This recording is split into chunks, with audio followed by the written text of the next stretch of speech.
내 속 곧 내 육신에 선한 것이 거하지 아니하는 줄을 아노니 원함은 내게 있으나 선을 행하는 것은 없노라. 내가 원하는 바 선은 행하지 아니하고 도리어 원하지 아니하는 바 악을 행하는도다.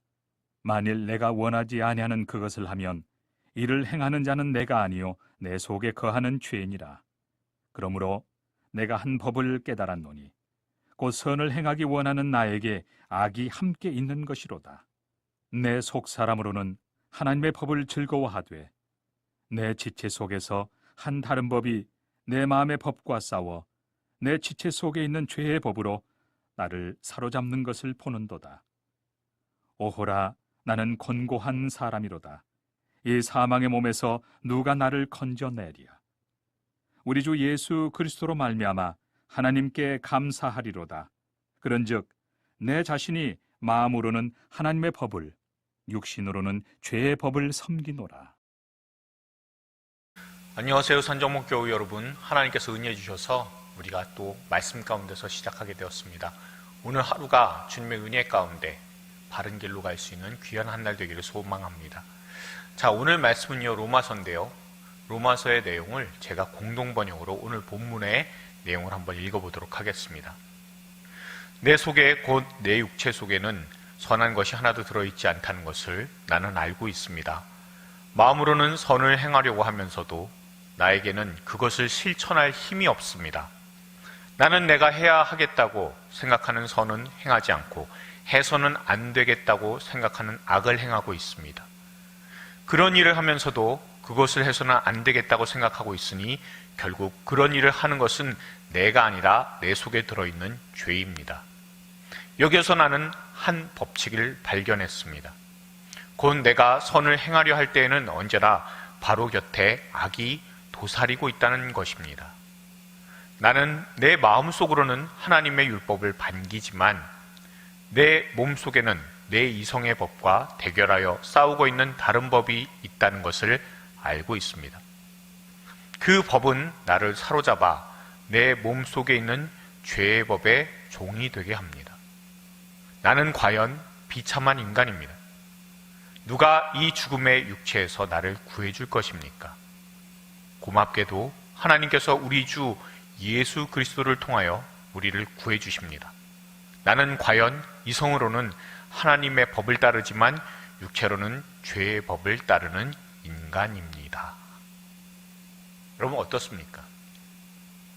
우리가 읽은 이 내용들을 보면 조금 더 구체적으로 와닿는 부분들이 있어서 제가 여러 번역본으로 자주 읽어드리고 있습니다. 여러분들께서도 번역본을 조금씩 달리해가면서 읽어보시면 더욱더 말씀을 가깝게 느낄 수가 있습니다.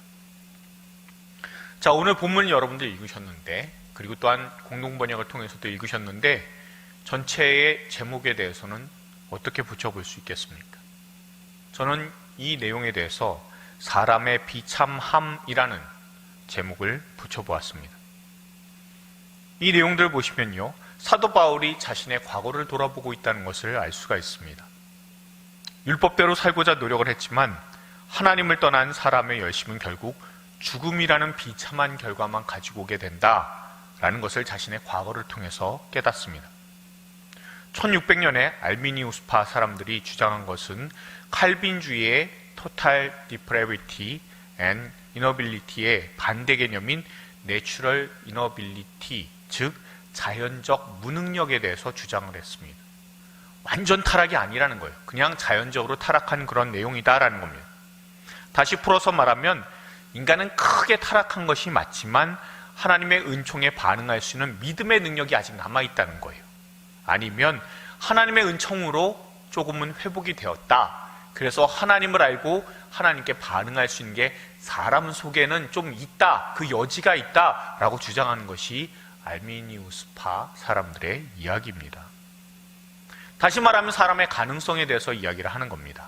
그리고 구원에 있어서 사람의 가능성, 사람의 능력과 자유의지에 대해서 이야기를 하는 것으로 구원에 대해서 사람이 할 수 있는 역할이라는 게 남아있다는 겁니다. 그러나 이런 사람의 가능성에 대해서 오늘 본문은 완전히 차단하고 있습니다. 죄인인 사람에게는 선한 마음조차도, 착한 생각조차도 그게 오염되었다는 것.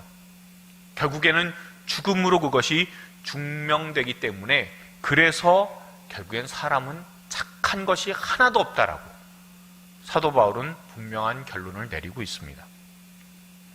오늘 말씀 가운데서 더 깊은 묵상을 위해서 주안점을 살펴봅니다. 19절에 보시면 악을 행하는도다 라고 되어 있습니다.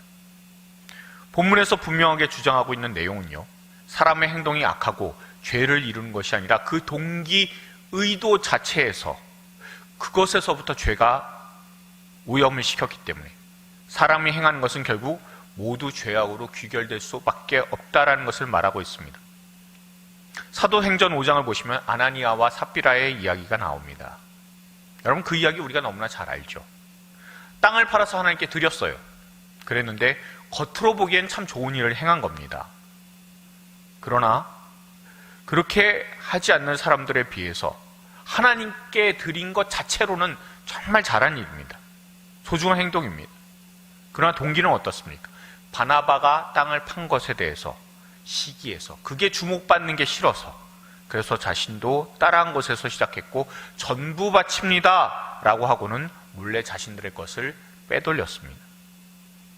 이를 중심을 보시는 하나님께서 심판하셨습니다. 선한 일을 한다고 하는 사람 자체의 동기부터 죄로 오염되어 있다는 것을 알려주는 대표적인 사례입니다. 또한 분명 착한 사람들의 모습들이 세상에는 우리도 지금 현재 보잖아요. 그런데 지금처럼 어려운 상황에서 마스크 등의 그런 의료 물자들을 힘든 사람들을 위해서 무상으로 제공하겠다라고 하면 어디서 그렇게 많은 숫자의 마스크를 모았냐, 혼자 어서 그렇게 특혜를 받았냐라고 사람들이 비판을 합니다. 현재 가장 효과적인 진단 키트를 무상으로 제공한다고 하니까 너무 많이 검사를 하면 의료 붕괴를 일으키는 결과만 초래한다라고 비난하는 일도 발생을 했습니다. 착한 모습을 사람이 보인다 할지라도 그것을 보거나 받아들이는 사람들은 다른 꿍꿍이가 있는 게 아닐까 경계합니다. 착한 결정을 해도 사람이 받아들이지 못하는 것은 그 착함이라는 것에 대한 기준이 자기 자신에게만 있다라는 겁니다. 위의 경우들처럼 사람은 동기도 오염이 되어 있고요. 또한 그것이 있는 그대로 받아들이지 못하는 사람들의 생각도 오염이 되어 있음을 우리는 과거의 일이나 현재의 상황에서 어렵지 않게 찾아볼 수가 있습니다. 사도 바울은 사람들의 속에 죄가 있어서 사람에게 영향을 주기에 아무리 선한 것을 행하려고 해도 결국 죄로 결론이 나고 결국 죄의 삭은 사망이기 때문에 사람의 결말은 비참할 수밖에 없다라는 것을 분명하게 말하고 있는 겁니다. 24절에 보시면 곤고한 사람이라는 말씀이 있습니다. 헬라어로 탈라이퍼로스라고 하는 것은요, 곤고하다라는 것은 비참한 괴로움을 받는 불행한이라는 의미를 가지고 있습니다. 우리는요, 이게 그냥 비참하다, 그냥 서글픈 마음의 상태라고 생각을 합니다. 그렇지만 이 단어의 뜻이 뭐냐면요, 난폭하게 대우를 당하거나 약탈 등을 당해서 괴로움을 당하다, 그래서 곤고하다라는 의미입니다. 즉 재앙 수준의 폭력을 당해서, 심각한 물리적 폭력을 당해서 어느 곳 하나 의지할 곳이 없는 상태다라는 것을 의미하는 겁니다. 찰스 스윈돌 목사님의 그 표현에 의하면 어느 권투 선수가 수개월 동안 견디기 힘든 훈련을 다 하고 나서 12라운드의 접전을, 권투 대결을 마쳤는데 눈두덩이가 다 부어올라서 잘 볼 수도 없고 갈비뼈도 두어대 부러져서 숨도 제대로 내쉬지 못할 뿐더러 거의 다 탈진을 했습니다. 그런 상태인데 결국 자기가 당하게 되는 것은 링 한가운데서 수많은 관중들 앞에 자기가 패배했다는 것, 그것이 선포되는 그런 상태와 같다라고 했습니다. 열심을 다했습니다. 최선을 다했습니다. 근데 돌아온 것은 비참한 패배의 현실뿐입니다. 여러분, 사도 바울 한번 생각해 보세요. 얼마나 열심을 다했습니까? 그 누구보다 열심을 다했습니다. 자신이 하는 모든 것이 하나님을 위해서 내가 하는 것이다 라고 여겼기 때문에 스데반 집사의 처형하는 그 상황 속에서도 자기 자신이 책임자로서 적극 가담을 했고 교회를 잔멸하기 위해서 다메섹까지 쫓아갈 정도의 열심이 있었습니다.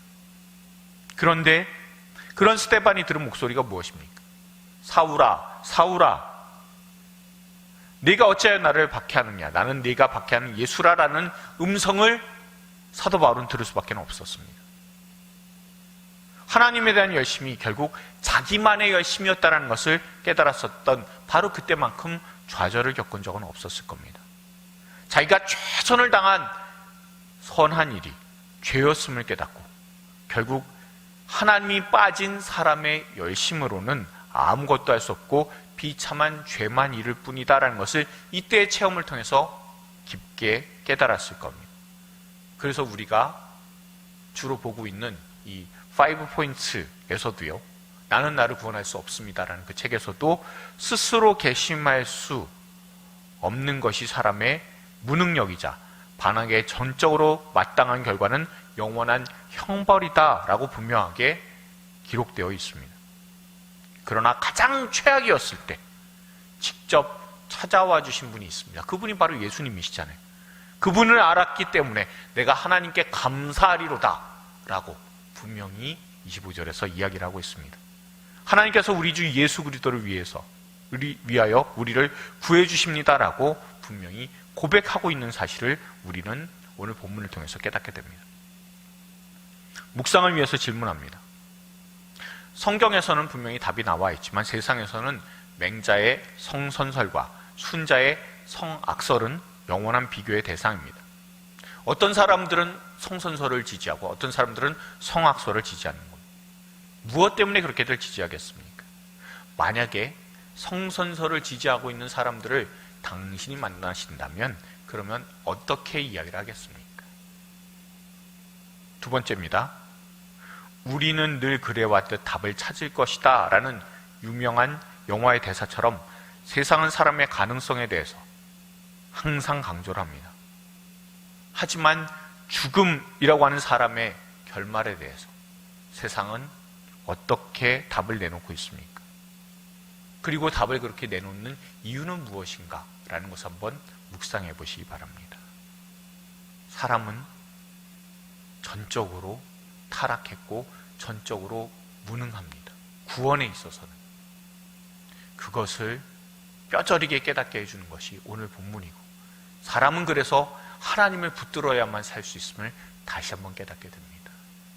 사람은 자기 힘으로서는 아무것도 구원에 대해서는 할 수 없다는 사실을 다시 한번 깨닫고 우리 주님을 더욱더 붙들 수 있는 저와 여러분들 될 수 있기를 소망합니다.